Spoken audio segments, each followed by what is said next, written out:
Barcelona ইতিমধ্যে 6টা match খেলে ফেলছে। লা লিগার এই সিজনটা বলা যায় যে কিছুটা হলেও শুরু হয়ে গেছে। তো 6টা ম্যাচ শেষে আমরা হুয়ান গার্সিয়া তার একটা খবর পাইছি যে সে ইনজুর্ড হয়েছে। তো সে ইনজুর্ড হয়ে মাঠের বাইরে চলে গেছে। তাকে হয়তো বেশ কিছু দিন মাঠের মধ্যে দেখা যাবে না। সেটা যদি স্পেসিফিক্যালি বলি তাহলে হয়তো 3 উইকস থেকে 4 উইকস এরকম একটা সময় হইতে পারে। তো এইটা আসলে খুবই দুঃখজনক একটা বিষয় যে এই মুহূর্তে এসে সে ইনজুরির কারণে মাঠের বাইরে চলে গেছে। তো তার জায়গাতে আমরা চেজনিকে দেখব। যদিও চেজনির উপরে যে ভরসা হারা হওয়ার মতো অবস্থা আছে সেটা মনে করতেছি না। তবে এই সিজনে আমরা চেজনিকে এখনো মাঠে দেখি নাই। সেটা হইতেছে একটা চ্যালেঞ্জিং বিষয়। কারণটা কি বলবো, মোটামুটি একটা সময় হলেও সিজনের কিন্তু চলে গেছে কিংবা স্টার্ট হয়েছে। তো এই সময় আমরা তাকে পাই নাই। তো সামনের ম্যাচটাতে আমরা তাকে পাবো। গত সিজনে আমরা চেজনির উপরে ভরসা রাখছিলাম। আমরা দেখছি যে সে মানে মানে গোলপোস্টে কতটুকু পরিমাণ মানে দায়িত্বের সহিত থাকতে পারে। তার এক্সপেরিয়েন্সড কিংবা তার যে আইডিয়া ওইগুলা নিয়ে কোনো প্রশ্ন নাই। সেইগুলা খুবই সমৃদ্ধ অবস্থায় আছে সেটা বলতে হবে। অপরদিকে আমরা রাফিনাকে দেখতেছি যে সেও ইনজুরির কারণে মাঠের বাইরে আছে। তার একটা মাসল ইনজুরি আমরা দেখতেছি। তো এইটা আসলে সিরিয়াস কোনো ইস্যু না। তবে তাকেও পিএসজির এগেনস্টে পাওয়া যাবে না, আবার হুয়ান গার্সিয়াকেও পাওয়া যাবে না। তো এই দুইটা প্লেয়ারকে না পাওয়াটা এই মুহূর্তে অনেক বেশি পরিমাণ হার্টফুল এবং এটা পেইনফুল বলা যায় যে কারণ অবশ্যই প্লেয়ারের দরকার আছে, প্লেয়ারের প্রয়োজনীয়তা কতটুকু পরিমাণ। তাছাড়া এই দুইটা প্লেয়ার অবশ্যই উল্লেখযোগ্য প্লেয়ার হিসাবেই গণ্য। তার স্কোয়াডে যারা আছে সবাই উল্লেখযোগ্য সেটা বলতে হবে। হুয়ান গার্সিয়া সে মোটামুটি ধারাবাহিকতার মধ্যে ছিল। আমরা রাফিনার কাছ থেকেও মানে দেখতেছিলাম, যদিও তার পজিশনিং সংক্রান্ত বেশ কিছু বিষয়াদি আমাদের চোখে পড়তেছে। আর সেইগুলোকে কেন্দ্র করে হ্যান্সি ফ্লিক তিনি ডিসিশন মেকিংয়ের দিকে আগাইতেছেন। এইটা আমরা গত ম্যাচটাতেও খেয়াল করছিলাম। আরেকটা বিষয় হচ্ছে যে গত ট্রেনিং সেশনে আমরা লামিনী আমালকে দেখছি। সে আবার একটা পোস্টের মাধ্যমে কিংবা একটা টুইটের মাধ্যমে, যেটাই বলা যায় না কেন, কিংবা স্টোরি বা যাই হোক, একটা ইয়ার মাধ্যমে সে কনফার্ম করছে যে সে ইয়া করছে, যে ব্যাক করছে। তো তার কনফার্মেশন এবং আমরা ছবি দেখছি, ভিডিও দেখছি, আমরা নিউজ দেখছি। তো মোটামুটি কনফার্ম যে তাকে আমরা সামনের ম্যাচটাতে পাইতেছি। এটা একটা স্বস্তিদায়ক বিষয়। আর সে যেহেতু ছোটো একটা সময় হলেও মাঠের বাইরে ছিল, ওইটার পরে সে এখন আসবে। তো সে স্টার্টিংয়ে থাকে কি না, স্টার্টিংয়ে থাকলে তাকে আসলে কতটুকু পরিমাণ সাবলীলভাবে স্বাভাবিকভাবে পাওয়া যায় সেটা একটা বিষয়। আর যদি তাকে মানে বেঞ্চ থেকে আসতে দেখা যায় সেক্ষেত্রে সেটা একটা প্রসেসের বিষয় হইতে পারে। যে তাকে ফুল ম্যাচ না দিয়ে কিছুটা ম্যাচ, প্রথম ম্যাচটাতে যেই ম্যাচটাতে সে ফিরে আসলো ওই ম্যাচটাতে প্রথম ম্যাচ দিয়ে পরের ম্যাচের জন্য পুরোপুরিভাবে রেডি করা। তো এইটা একটা প্রসেস হইতে পারে। সেটা যদি হয় তাহলে তো সেটা দেখা যাবে, না হলে তো সেটা মানে ভিন্ন বিষয়। আর আমরা বালদেকে দেখতেছি সেও ইঞ্জুরি থেকে ফিরে আসছে। আমরা বালদেকে মাঠের মধ্যে মানে ট্রেনিং গ্রাউন্ডে দেখছি। এইটা অবশ্যই কি বলবো, একটা ভালো লাগার বিষয় যে বালদেও আসছে। ফেরমিনকে পাওয়া যাবে না, ফেরমিনকে এখনও পাওয়া যায় নাই। আর পাওয়া যাওয়ার সম্ভাবনা কবে তৈরি হবে সেইটা নিয়ে এখনও সংশয় আছে। তবে অপেক্ষা করতে হবে। পাবলো গভীর তো একটা নির্দিষ্ট সময় বেঁধে দেওয়া হয়েছে, 4 মাসের মতো, 4 থেকে 5 মাস। তো ওই সময় পরে গিয়ে তাকে পাওয়ার একটা সম্ভাবনা তৈরি হবে। সেটার জন্য অপেক্ষা করতে হবে। আর বার্সা তো আগামীকালকে ম্যাচ খেলতে নামবে। ইতিমধ্যে 6টা ম্যাচ খেলে ফেলছে। 6টা ম্যাচ খেলে 16 পয়েন্ট নিয়ে সেকেন্ড অবস্থানে আছে। যদিও 3 6 18 18 পয়েন্ট পাওয়ার একটা সম্ভাবনা ছিল, যদিও একটা ম্যাচে ইয়া করার কারণে, মানে ডাউন করার কারণে, কি ডাউন বলতে ড্র করার কারণে সেটা মানে সেটা থেকে পূর্ণ 3 পয়েন্ট পাওয়া যায় নাই। তো এটা একটা বড় বিষয়। যদি পাইতো তাহলে সেক্ষেত্রে 18 পয়েন্ট থাকতো রিয়াল মাদ্রিদের মতো। তারা পুরো 18 পয়েন্ট নিয়ে পয়েন্ট টেবিলের উপরে আছে। তো বার্সার জন্য খুব বেশি পরিমাণ পয়েন্ট ওরিয়েন্টেড এবং রেজাল্ট ওরিয়েন্টেড সামনের ম্যাচটা খেলতে হবে।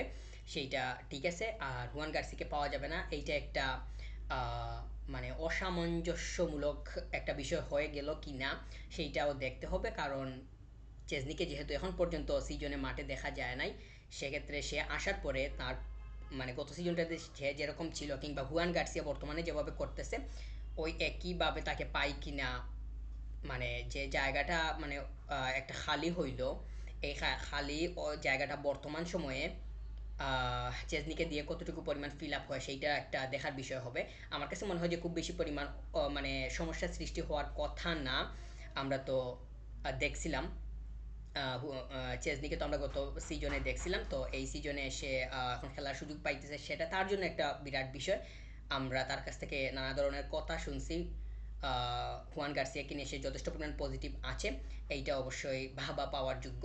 সে পেছন থেকে লিড দিতেছে, পেছন থেকে সে মোটিভেট করতেছে, এইটা তো মানে খুবই সামান্য কোনো বিষয় না।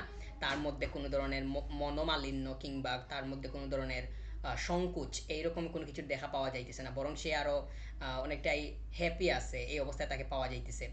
তো আমি মানে খুব করে চাইবো যে চেজনি যাতে তার জায়গাটা খুব শক্তভাবে ধরে রাখে, তাকে যাতে যথেষ্ট পরিমাণ দায়িত্বশীল আচরণ মানে দায়িত্বশীল খেলাটা মাঠের মধ্যে পাওয়া যায়। আর তো কি বলবো, সে যথেষ্ট পরিমাণ শক্ত থাকতে হবে, এটা তো মানে স্বাভাবিক একটা বিষয়।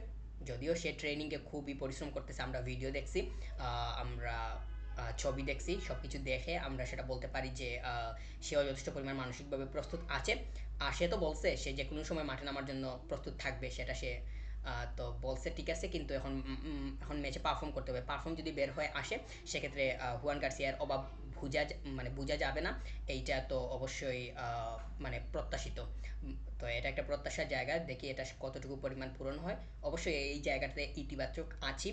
আর রাফিনহা সে যেহেতু মানে মাঠের বাইরে গেছে ইঞ্জুরির কারণে, সে আবার কবে ফিরে আসে সেটার জন্য অপেক্ষা করতে হবে। আমার কাছে মনে হয় যে পুরোপুরিভাবে সেরে নাও ওঠা পর্যন্ত তাকে যথেষ্ট পরিমাণ মনিটরিং এবং বাইরে রাখাটা অবশ্যই প্রয়োজনীয় হবে। কেননা সামান্য ইনজুরি হইলেও যদি একদম 100% রিকভার না হওয়ার মধ্যেই বা এর ভেতরেই যদি তাকে নিয়ে আসা হয়, সেক্ষেত্রে দেখা যাবে যে এই ছোটো জায়গাটা আস্তে আস্তে ওয়াইড হয়ে যাইতেছে কিংবা বড় হয়ে যাইতেছে। তো এই ধরনের রিস্কের কোনো প্রয়োজন নাই।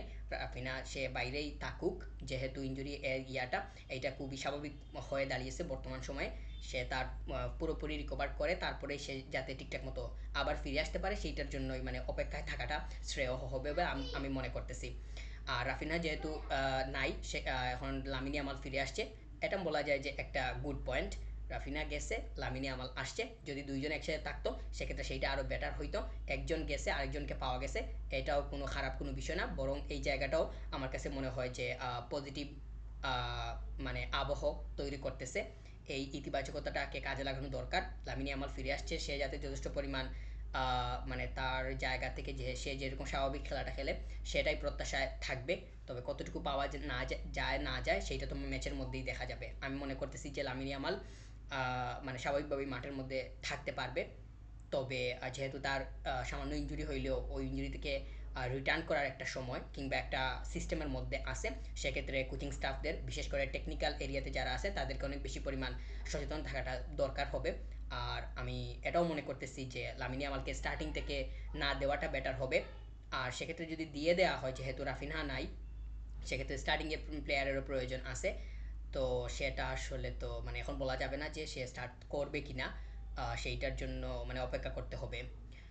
তো এই তো হুয়ান গার্সিয়া এবং রাফিনা এই দুইটা মানে ইনজুরি একসাথে হওয়া, তারা আবার মাঠের বাইরে চলে যাওয়া, এইটা আসলেই পেইনফুল, এটা আসলেই মানে অনেক হার্ড করার মতো। দুজনকেই প্রয়োজন ছিল। সামনে আবার পিএসজির এগেনস্টে ইম্পর্টেন্ট ম্যাচ ওয়েফা চ্যাম্পিয়ন্স লিগে, ওইখানে তো অবশ্যই পার্টিসিপেটের প্রয়োজন আছে। ওইখানে একদম শক্ত একটা টিম নিয়ে যাইতে হবে, শক্ত মেন্টালিটি নিয়ে যাইতে হবে। ইনজুরি এর প্রবণতাটা যদি দলকে গ্রাস করে, সেক্ষেত্রে দেখা যাবে অন্যান্য যে প্লেয়ারগুলো আছে তাদের উপরে অনেকটা চাপ এসে পড়ে যাইতেছে। এটা তো অনেকটাই হইতে পারে। আর আরেকটা বিষয় হচ্ছে যে হুয়ান গার্সিয়া সেই ইনজুরি হওয়ার কারণে আমরা তো চেজনিকে মাঠে পাবো। তো চেজনি ব্যাকআপ হিসাবে আমরা কোচেনকে দেখতেছি যে বার্সা বোর্ড কিংবা ম্যানেজমেন্ট তারা নিয়ে আসতেছে। তার আন্ডার 20 ওয়ার্ল্ড কাপে তার নিজ দেশের হয়ে সে পার্টিসিপেটিংয়ের জন্য ছিল, তো সে সেখান থেকে ফিরে আসছে অলরেডি। তো টিমের সাথে সে অ্যাড হবে অবশ্যই। তার ওই জায়গাটাও ইম্পর্টেন্ট ছিল, মানে সে ন্যাশনাল টিমে ওইখানে খেলতে গেছে, ওইখানে তার একটা সে এক্সপেকটেশন কিংবা হপনেস নিয়ে গেছিল, সেটা মানে সে তার জায়গা থেকে ফিল আপ করতে পারে নাই। আর সে ওইখান থেকে ফিরে আসাটা মানে অনেকটাই সিদ্ধান্তটা আসলে মানে কি বলবো, পরিস্থিতি অনুযায়ী সিদ্ধান্ত নেওয়া হয়েছে, এটা তো মানতে হবে।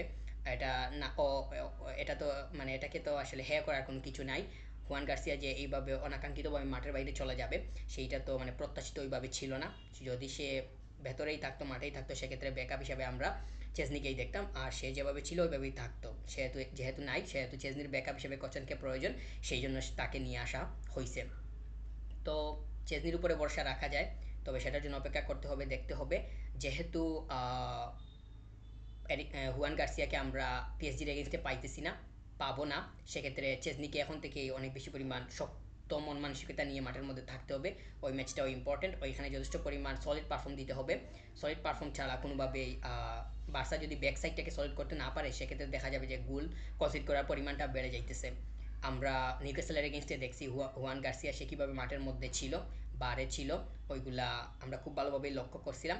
মূলত ওই জায়গা মানে আমাদের ব্যাক সাইডটা স্ট্রং থাকার কারণে কনসিড করার পরিমাণটা বাড়ে নাই। তো এইটা চেজনিকে এই জায়গাতে দায়িত্ব নিতে হবে এবং ফুড স্টেপগুলো ফলো করতে হবে। এখানে মানে টিমে কোন স্টাইলে খেলতেছে কিংবা ব্যাকলাইনে যারা আছে ডিফেন্ডিং, তাদের সাথে তার বন্ডিংটা, আন্ডারস্ট্যান্ডিংটা, যেই কী আছে একটা মানে ব্যালেন্স রাখার যেই মানে একটা প্রসেস, সেইটা সম্পর্কে খুব ভালোভাবে মানে মাঠের মধ্যে দায়িত্ব দেখাতে হবে। ওইটা যাতে কোনো ধরনের গাফিলতি কিংবা মানে কোনো গ্যাপ তৈরি না হয়, সেইটাই হবে গিয়ে প্রত্যাশিত বিষয়। আমি মনে করতেছি যে চেজনির উপরে ভরসা রাখা যায়, তবে সেটা মাঠের মধ্যে দেখা যাবে যে আসলে আগামী ম্যাচটাতে আসলে অনেক কিছুই প্রমাণ হয়ে যাবে যে চেজনি বর্তমানে কোন অবস্থায় আছে, আমরা মাঠের মধ্যে তাকে কোন অবস্থায় বর্তমানে পাইতেছি, এবং পিএসজির এগেনস্টে তাকে কিভাবে পাওয়া যাওয়ার একটা সম্ভাবনা তৈরি হইতে পারে।